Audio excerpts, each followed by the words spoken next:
आज के इस वीडियो में हम जानने वाले हैं कि आप इटली में एम्प्लॉयर कैसे ढूंढ सकते हो जो आपके डिक्रेतो फ्लूसी के अंडर जो वर्क परमिट अप्रूवल आता है उसके लिए स्पॉन्सर कर दें। ये क्वेश्चन मेरे को यूट्यूब में आता रहता है और मैं हमेशा वर्क परमिट के अपडेट्स तो बताता रहता हूँ, बट आज का वीडियो बहुत इंपॉर्टेंट होने वाला है मेरे एक्सपीरियंस के बेस पर। तो यही जानेंगे कि एम्प्लॉयर या मालिक कैसे ढूंढ सकते हो आप इटली के अंदर। मैंने लॉयर से बात करी, मैंने सीए यहाँ पर जो बात है उनसे बात करी, मैंने यहाँ के जो एजेंट्स है लोकल लेवल पर उनसे बात करी, और उसके बाद मैं आज ये वीडियो आपके सामने पेश कर रहा हूँ। तो सबसे पहले तो अभी आपको पता है कि डिक्रेतो फ्लूसी ओपन है, सीजनल और नॉन सीजनल। सीजनल 9 मंथ्स वाला वीज़ा मिलता है आपको, नॉन सीजनल 1 ईयर वाला वीज़ा मिलता है। अच्छा, इनमें जो मेजर इंपॉर्टेंट रोल्स होते हैं या जॉब्स होती वो होती हैं टूरिज्म इंडस्ट्री में, एग्रीकल्चर खेती बाड़ी का काम, डोमेस्टिक वर्कर यानी कि किसी बुजुर्ग की सेवा कर रहे हो आप, और चौथा है कंस्ट्रक्शन इंडस्ट्री में। ये चार सबसे मेजर पार्ट है इन जॉब्स में, आई मीन डिक्रेतो फ्लूसी के अंदर जो ज़्यादातर वर्कर्स आते हैं। इसके अलावा भी काफ़ी सारे वर्कर्स के लिए जॉब्स हैं, जैसे कि ये स्क्रीन पर आप देख पा रहे हो। इस इंडस्ट्री से भी बिलोंग करोगे तो आप इस डिक्रेतो फ्लूसी के तहत वर्क परमिट अप्लाई करके यहाँ पर आ सकते हो। अच्छा, जब मैं ये इन सारे ओवरव्यू पर जानकारी ले रहा था, क्योंकि मैंने भी एक दो वीज़ा पहले लगवाए हैं, बट मैं ज़्यादा इसको काम करता नहीं हूँ क्योंकि इसमें ना यार झोल बहुत ज़्यादा है एक्चुअली। इसमें किसी पर भी ट्रस्ट करना बड़ा मुश्किल होता है। चलो इसमें समझते हैं पहले हम तो। जब हमने लॉयर से बात करी तो लॉयर ने कहा कि भैया मैं एंटरटेन करूँगा सिर्फ एप्लीकेशन प्रोसेस को, मतलब कि वो हमें एम्प्लॉयर ढूंढने के लिए मदद नहीं करेंगे, सिर्फ और सिर्फ एप्लीकेशन प्रोसेस कैसे होने वाली उसमें मदद करेंगे। तो वो तो नॉर्मली भी हो जाती है, उसमें कोई इतना बड़ा हार्ड एंड फास्ट रूल नहीं है। दूसरा, जब मैंने सीए से बात करी तो सीए यानी यहाँ पर जो कमर्शियलिस्टा कहा जाता है, उसमें क्या होता है, उनके पास काफ़ी सारी कंपनीज होती है। वो कंपनीज के बेस पर या कंपनीज की स्पीड आईडी यूज़ करके या फिर खुद की स्पीड आईडी यूज़ करके भी जो है इसकी एप्लीकेशन कर सकते हैं। अच्छा, फिर मैंने एजेंट से बात करी, जो लोकल लेवल पे एजेंट्स हैं जिन्होंने पहले भी वर्कर्स को बुलाया हुआ है। तो उनका ये कहना है कि यार देखो, वो खुद तो अप्लाई करनी है क्योंकि मिनिमम 30,000 यूरो के आसपास आपकी इनकम होनी चाहिए किसी भी पर्सन को स्पॉन्सर करने के लिए। फॉर एग्जांपल, अगर मेरी यहाँ पर 30,000 यूरो इनकम यानी कि 30 लाख रुपए की इनकम है मेरे यहाँ पर डॉक्यूमेंट्स पर, तब जाके मैं जो है किसी पर्सन को बुला सकता हूँ यहाँ पर। तो वो होने के लिए भी एक दो को स्पॉन्सर कर सकता कोई और, लेकिन एजेंट्स को नंबर चाहिए। 400-500 फाइल्स अप्लाई करते हैं एजेंट्स। तो उस बेसिस पर इन्होंने क्या करा हुआ है, अब इन्होंने कुछ सीएस को ऐसा अपने टाइप में ले लिया है जो अब इनके बिहाफ पर जो है कंपनी, मतलब सीए को खरीद ले एक तरीके से। इस तरीके से यहाँ पर काम चल रहा है, और सीए के पास कंपनीज ऑलरेडी होती है, तो उनके खुद उनके टैक्सेशन के बेसिस पर, उनके रेवेन्यू के बेसिस पर जो है एप्लीकेशन करी जाएगी। अब इस साल मैं कहूँगा और कम एप्लीकेशन हो जाएगी पहले के तहत, क्योंकि पहले अनलिमिटेड एप्लीकेशन कोई भी कर सकता था, सब चीज़ें बहुत चल रही थी। लेकिन 2023 के बाद से ये नंबर बहुत डाउन हुआ है, एप्लीकेशन के नंबर्स बहुत डाउन हो गए हैं, और वो इसीलिए क्योंकि अब टैक्सेशन चेक किया जाता है। और उसके बाद से नए रूल आ गए थे कि ऑटो फिल हो जाती है, मतलब ऑटोमेटिक जो डाटा आपका रहता है ना, यहाँ पर जो है कम्यूने में आपका जो डेटा रहता है, एजेंसी इंतराते में जो डेटा रहता है, आपके चैम्बर ऑफ कॉमर्स में जो डेटा रहता है, वो ऑटोमेटिकली फेच हो जाता है जब आप एप्लीकेशन करते हो। आपका टैक्स कोड डालते हो, आपका एंटिटी कोड डालते हो, तो ऑटोमेटिकली सारी डिटेल्स आ जाती है। तो उसमें फिर आप ज़्यादा कुछ कर ही नहीं सकते हो। अगर उस किसी भी कंपनी का रेवेन्यू जो है फॉर एग्जांपल 50,000 यूरो, तो वो ज़्यादा से ज़्यादा दो लोगों को बुला सकती है, इससे ज़्यादा नहीं बुला सकती। तीन लोगों को मैक्स टू मैक्स भी कहोगे तो तीन लोगों को कह सकते हैं, इससे ज़्यादा नहीं। तो वहाँ रेवेन्यू से चेक हो जाता है कि यार इसके इसके बेसिस पर कितनी एप्लीकेशन हो सकती है। तो ये एक क्लैरिफिकेशन अब होने लग गया। तो अब जो है ना, पहले जितनी नंबर ऑफ एप्लीकेशंस हुआ करती थी वो अब होना बंद हो गई है। तो इसीलिए अब एजेंट्स भी जो है, और यहाँ के एजेंट्स क्या करते हैं, ज़्यादातर बांग्लादेशी कैंडिडेट्स को ज़्यादा प्रेफर करते हैं, क्योंकि वो लोग है ना पैसे देने में भी ज़्यादा नाटक नहीं करते, और 15-15 20-20 हज़ार यूरो, मतलब 15-15 20-20 लाख रुपए आसानी से दे देते हैं। और अभी जो एजेंट्स काम कर रहे हैं वो पिछली फाइल्स पर ही काम कर रहे हैं, पिछले जो उनके पास पैसे रखे हुए उन्हीं की फाइल जो है अभी अप्लाई करने की कोशिश कर रहे हैं। तो ये तीन लोग हैं जो इसमें शामिल होते हैं, और कैंडिडेट तो है ही है। अब डायरेक्ट कंपनी से जुड़ना एक बहुत बड़ा टास्क हो जाता है यहाँ पर आज की तारीख में, और क्योंकि अभी हमारे पास समय भी कम है, नेक्स्ट फ्लूसी जो है लेटर ओपन होगी, अभी प्री एप्लीकेशन चल रही है, तो वो 7 दिसंबर तक ही, आपको सभी पता है, मैं अपडेट वीडियो में बता चुका। तो उसके पहले आपको ढूंढना और उसके पहले अप्लाई करना, या तो फिर अगली फ्लूसी तक आप किसी कंपनी को ढूंढेंगे और उसके लिए अप्लाई करेंगे। तो ऑल इन ऑल गेम घूम कर फिर करके यही आ जाता है कि यार हमें एक्चुअली में एम्प्लॉयर, या फिर यहाँ पर यहाँ की भाषा में जो कहा जाता है मालिक कैसे ढूंढे। क्योंकि यहाँ पर क्या है कि अनस्किल्ड जॉब्स के लिए आते हैं तो वो मालिक या एम्प्लॉयर, मालिक ही बोलना ज़्यादा प्रेफर करते हैं उसको। तो मालिक कैसे ढूंढे? अब ये देखो, यहाँ पर चीज़ें क्या, एजेंट दो तीन चीज़ें करते हैं।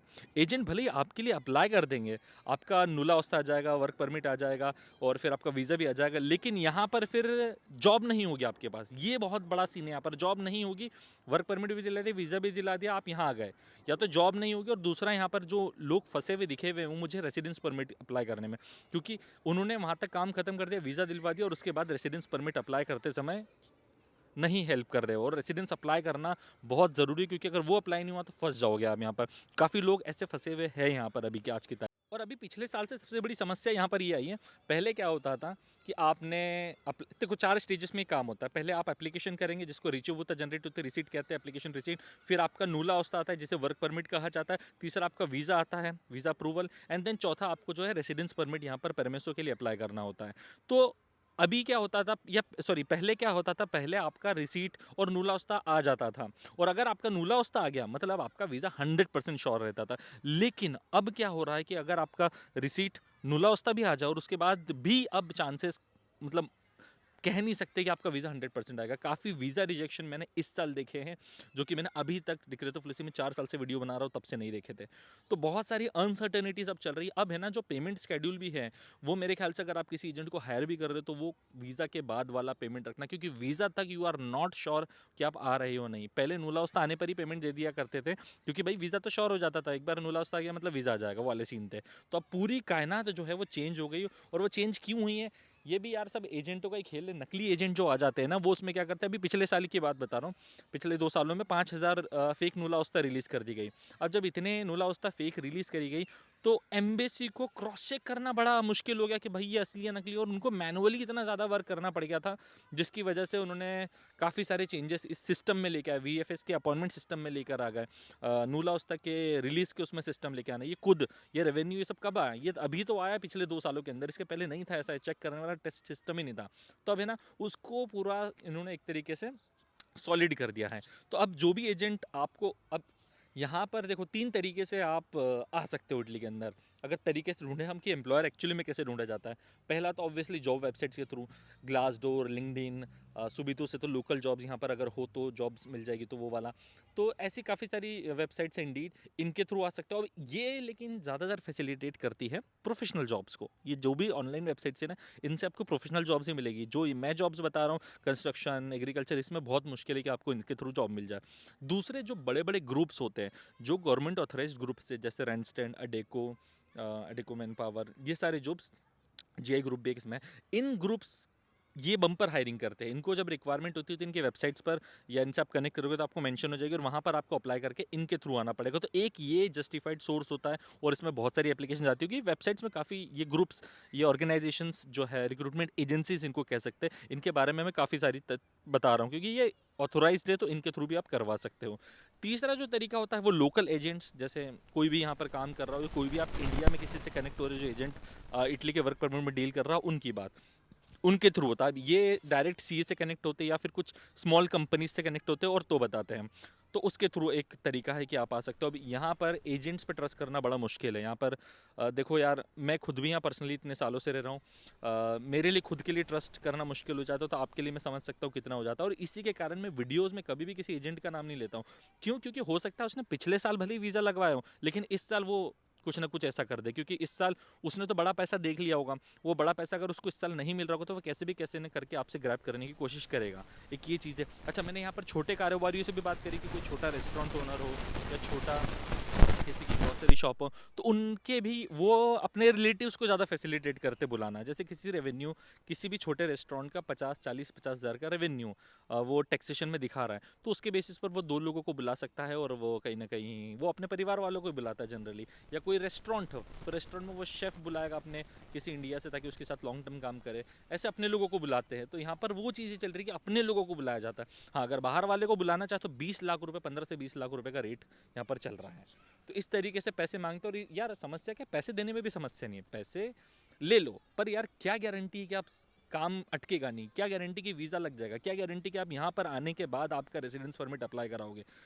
ये गारंटी नहीं है। आज मतलब क्योंकि वो व्यक्ति भी किसी के थ्रू अगर करवा रहा होगा एजेंट, तो उसकी क्या गारंटी यहाँ पर। क्योंकि पिछले साल यार, पिछले के पिछले साल और पिछले साल है ना, मैंने काफ़ी सारे इटालियन एम्प्लॉयर्स, बड़े बड़े एम्प्लॉयर्स 10-10 हज़ार एप्लीकेशन करने वाले, उनके ऊपर रेड पड़ते हुए देखी हुई यहाँ पर।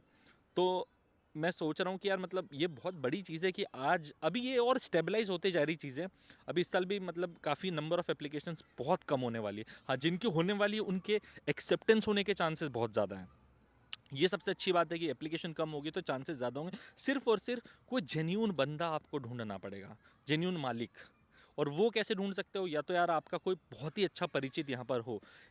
बहुत सारे ग्रुप्स में आपको मिल जाएंगे, इटली वर्क परमिट इतने में, फलाने में, ये इतने में, ठिकाने में। यार ट्रस्ट करना बड़ा मुश्किल है, क्योंकि एडवांस एक बार पेमेंट ले लिया किसी भी एजेंट ने, तो बहुत मुश्किल है कि वो आपका पैसा वापस कर दें। पैसा वापस करना किसकी फितरत होती है यार, पैसा एक बार ले लिया किसी ने तो बहुत मुश्किल होता है किसी का वापस करना। इसलिए मालिक जो है, एम्प्लॉय ढूंढना ही सबसे बड़ा गेम है यहाँ पर। एजेंट आपको कनेक्ट करवा रहा है मालिक से, लेकिन वो एजेंट सही है या नहीं, वही तो एक क्वेश्चन है। हो सकता है आप किसी ऑनलाइन ईमेल करके, जैसे मैंने काफ़ी सारी वेबसाइट्स भी देखी, एक डिक्रेतो फ्लूसी इटालिया करके एजेंट है। इनके थ्रू मैंने जब चेक करा इनकी वेबसाइट पे, तो इनके सब्सक्रिप्शन है। ये लोग भी एक्चुअल में जो है वर्क परमिट नहीं प्रोवाइड कर रहे, ये बोल रहे कि आप ढूंढ लो, या एम्प्लॉयर्स आपसे कनेक्ट कर लेगा, आपकी प्रोफाइल बना लो इस पर, वेबसाइट पर। ऐसे तो वेबसाइट काफ़ी सारी जिस पर आप प्रोफाइल बना के एम्प्लॉयर आपको ढूंढ ले, या आप अप्लाई कर दो नॉर्मली। तो यार वो सब्सक्रिप्शन के बेसिस पर पैसे कमाने की उनका मोटिव है। ऐसे ही 2-3 और इमिग्रेशन पोर्टल भी देखे मैंने, जो बड़े बड़े कंपनीज है जो इसमें डील करते हैं, उनका भी कहीं ना कहीं यही सीन है। और मैंने अच्छी मतलब हम मानेंगे नहीं, अपने जो एमई है इंडिया में, मिनिस्ट्री ऑफ एक्सटर्नल अफेयर्स, जो रजिस्टर्ड कंपनीज, उनको भी फ्रॉड करते हुए देख लिया इस इंडस्ट्री के अंदर। तो मैं खुद ही ऐसे रिकमेंडेशन मैंने उस दिन से बंदी कर दी कि यार किसी भी एजेंट का नाम हम हमारे वीडियो में लेंगे नहीं। वीडियो थोड़ा लंबा हो जाएगा, लेकिन आज क्या मैं दिल की बातें आपसे शेयर कर रहा हूँ कि जो मैं फील करता हूँ मैं पर्सनली रहकर। हाँ, लेकिन फिर वही बात है कि यार आपको रिस्क लेना हो तो रिस्क लेने के लिए किसी न किसी पे तो भरोसा करना पड़ेगा। यार मैं हमेशा से स्टडी वीज़ा भी इसलिए प्रमोट करता हूँ ना, क्योंकि यूनिवर्सिटीज़ पर आप ट्रस्ट कर सकते हो। These are public universities, they won't let क्योंकि स्टूडेंट को कोई परेशानी हो। यहाँ पर यार ये एजेंट्स का सिस्टम बहुत ज़्यादा ख़राब है, और बहुत लोगों को अरेस्ट भी यहाँ पर किया जा रहा है इस बेसिस पर। नकली रिसीट्स बना दी, नकली नुला उस्ता बना दिए, इवन एक दो ने तो नकली वीज़ा भी बना दिया। तो इस वजह से ये एक सिस्टम है जो रियलिटी मेरे को आपके सामने लानी थी। और एम्प्लॉयर ढूंढना एक्चुअली में अपने आप में टफ़ टास्क है। यही सबसे बड़ा टफ़ टास्क है।